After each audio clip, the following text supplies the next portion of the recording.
Avalanche of Terror by George Vandeman. Copyright 1982. Fortune cookies are fun, since they don't mean anything anyway. Even frightening weather forecasts aren't so bad because they could be wrong. But how would you like to have fed into your mind all the disasters of the year to come? World, national, local, and personal all at once, and not be able to turn the dial? Wouldn't you rather settle for things the way they are? The High Sierra was a paradise of snow that Wednesday afternoon. At Heavenly Valley, not a cloud could be seen in the sky. Lake Tahoe was deep blue, contrasting with the white landscape with hundreds of skiers dotted on the slopes. It was a day in God's country, nothing less. But at Alpine Meadows, 60 miles north, all was not well. 8 feet of snow had fallen since Monday, and concern now turned to worry that the mountain of snow above the resort might break loose. At 3 o'clock, those responsible began placing avalanche road guards and warning walkers and skiers out of the danger zone. They had an idea the snow was about to give way, and it did, at 3:45. The snow broke loose atop Beaver Bowl and thundered down the mountain for 3/4 of a mile to the Alpine Meadows Lodge. It crushed a ski patrol cabin, buried the parking lot, and caved in a wall of the lodge. The wall of snow tore up trees 4 and 5 feet in diameter, strewing them about and flipping tractors over the blown-apart structures. Under all that snow were 8 people. They never knew what hit them, said Nick Badami, chairman of the Alpine Meadows board. They heard a roar at the last minute and things just let go like an earthquake. It would be a mistake to underestimate the power of an avalanche. It ranks with a major earthquake or a tidal wave in destructive potential. The power of the air alone pushed in front of an avalanche can be compared to that of a couple of locomotives. They say there is little hope of surviving more than a half hour under the snow unless you have only a few injuries and a good pocket of air. But a team of 70 searchers with dogs and sophisticated probes worked late into the bitter cold night. By Friday, they had found 6 bodies. 2 were still missing. One of them was Anna Conrad, a 22-year-old employee of Alpine Meadows. Hope was not realistic. But the story has a surprise ending. On Monday, rescuers dug Anna Conrad out of the snow. After 5 desperate days, after 115 hours under the snow, the plucky and cool-headed young woman was alive, alert, and talking. And it's true that she didn't know what hit her. Only after her rescue did she learn that there had been an avalanche. We often wish that our knowledge of the future were not so limited. But have you ever thought how merciful it is that God has not given us the unlimited view of the future that we wish were ours? And let me ask you this. Have you ever thought what a crushing burden our God must carry, being able to see every disaster before it happens, knowing the suffering, the death toll, and every tragic detail, feeling the heartache and pain of centuries, all at once, wanting desperately to stop it, but knowing he must wait a little longer till all the universe knows what is wrong with sin? It must not be easy to be God. There was singing and shouting everywhere. This was a very special day. Jesus was riding into Jerusalem just as the kings of Israel had done before him. This must be his finest hour. Shouts of triumph echoed across the hills and valleys. As the procession reached the brow of the hill, ready to descend into the city, Jesus stopped, and the crowd with him. The sun, low in the west, lit up the pure white marble of the temple walls, sparkling on its gold-capped pillars. The people, proud of their temple, were spellbound with the vision of glory. But suddenly, like a note of wailing in a grand, triumphal chorus, Jesus wept. His body rocked to and fro like a tree before the tempest. And the wail of anguish that escaped his lips came from the depths of a breaking heart. Many wept with him in a grief they couldn't understand. Jesus was only days away from Gethsemane and the cross, but he did not weep in anticipation of his own suffering. The sight of Jerusalem pierced his heart. The eye of the Savior looked ahead not many years to the day when Jerusalem would be surrounded by armies. He saw starvation and death on every hand, mothers feeding upon the dead bodies of their own children. He saw Calvary, where he would soon be crucified. He saw Calvary set with crosses in such great numbers that there was scarcely room to walk among them. He saw the bodies of the dead lying in heaps in the valley. He saw the magnificent temple ablaze and then destroyed forever, with not one stone left upon another, just as he had predicted. Is it any wonder that Jesus wept? The Savior could see all the way to the end. Already he had looked down the long, dark centuries and told his disciples of a time of trouble and persecution so severe that God would in mercy shorten it. This is the same period of persecution spoken of in more detail in the book of Daniel and the book of Revelation. It is a period extending over 1,260 days, or 1,260 literal years. For you may recall from other telecasts that in symbolic prophecy, a day represents a literal year.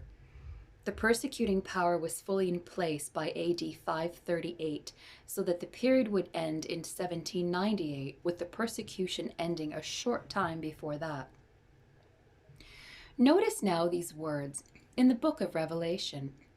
And there appeared a great wonder in heaven, a woman clothed with the sun, and the moon under her feet, and upon her head a crown of 12 stars.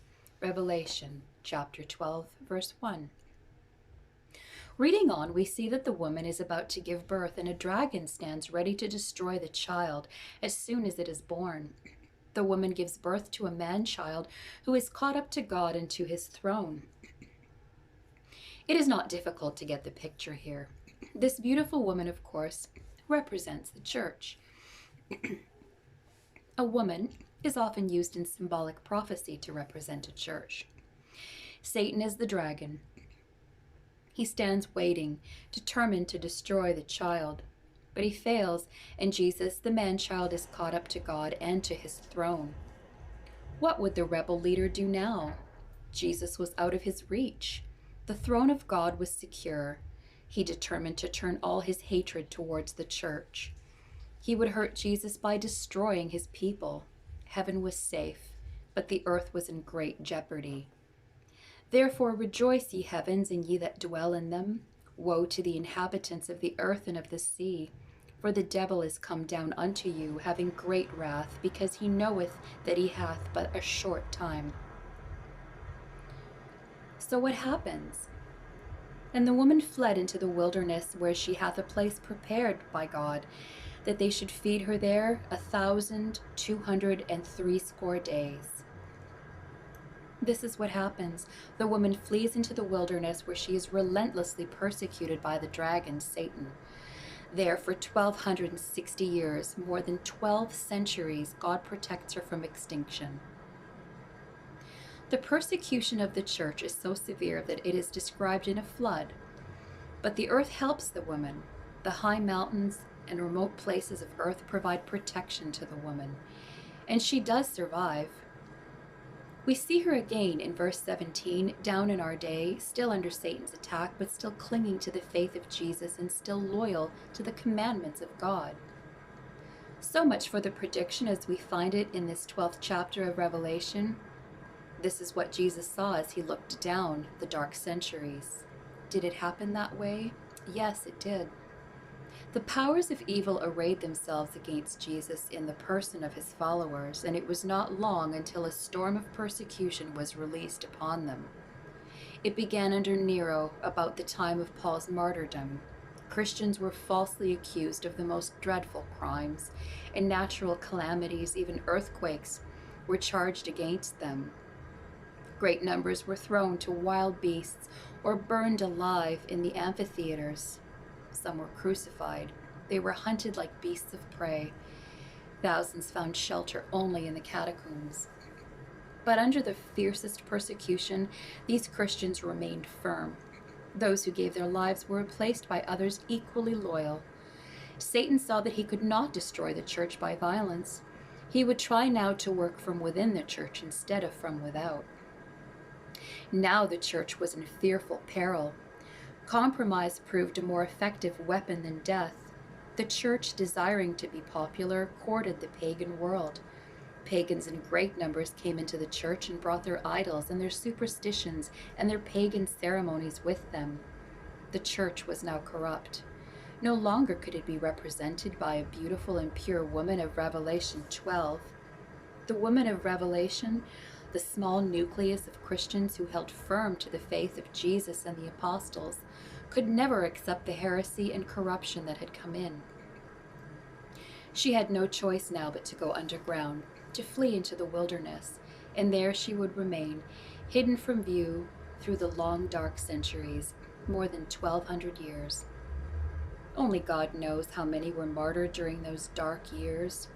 And now the persecution did not come from without, for Christians persecuted other Christians.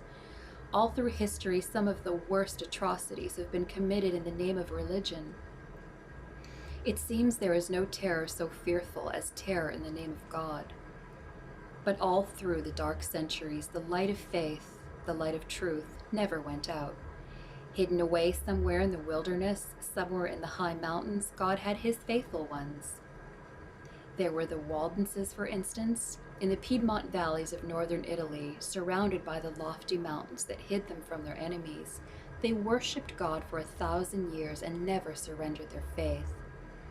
Today you can crouch down on your hands and knees and enter the Chinese Dilatana, the Church of the Earth, a rugged cave, where for many years the Waldenses sang and prayed and shared their testimony without fear.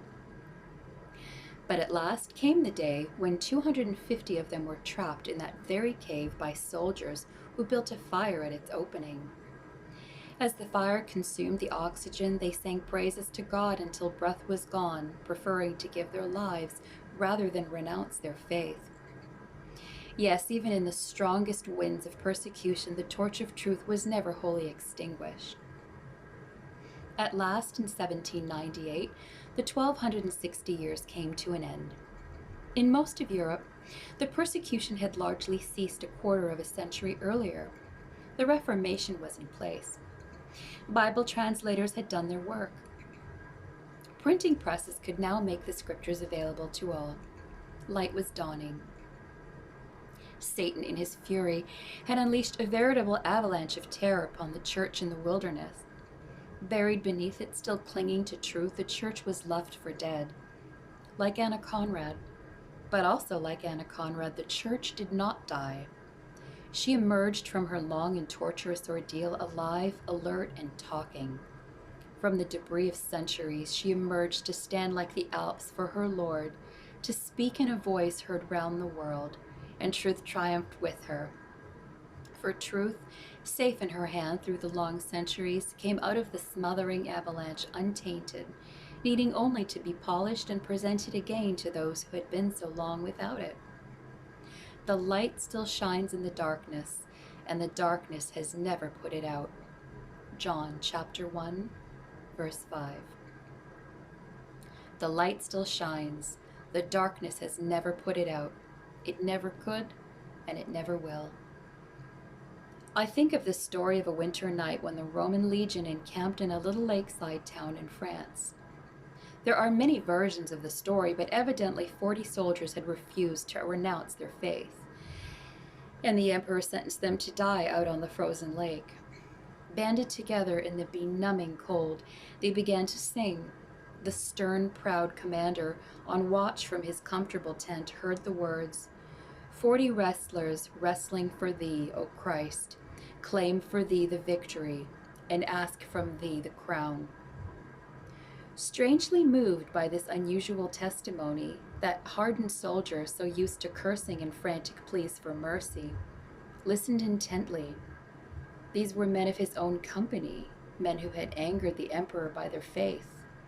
These were his 40 heroes. Must they die? He moved out into the cold, gathered driftwood from the shore, and built a huge fire with flames leaping high into the night.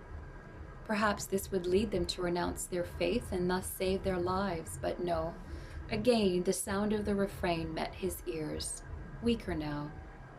40 wrestlers wrestling for thee, O Christ, claim for thee the victory and ask from thee the crown. Then suddenly the song changed. 39 wrestlers wrestling for thee, O Christ.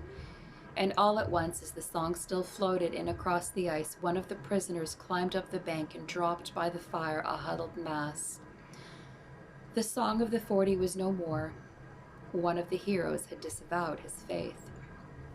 On the shore, clearly outlined against the fire, stood the commander. Strange thoughts were surging in his breast. Then suddenly his soldiers saw him take one brief look at the pitiful specimen before him and throw off his own cloak. Before they could stop him, he raced down the bank and across the ice to the freezing prisoners, casting back the words, "As I live, I'll have your place." In a few moments, the song, with a fresh note of triumph, was wafted again to the soldiers who had gathered fearful and awestruck on the silent shore. 40 wrestlers wrestling for thee, O Christ, claim for thee the victory and ask from thee the crown. Who knows how soon you or I will need a courage like that? Faith of our fathers living still, in spite of dungeon, fire, and sword. Oh, how our hearts beat high with joy whenever we hear that glorious word. Faith of our fathers, holy faith, will be true to thee till death. Our fathers chained in prisons dark were still in heart and conscience free. How sweet would their children's fate be if they like them could die for thee. Faith of our fathers, holy faith, we will be true to thee till death.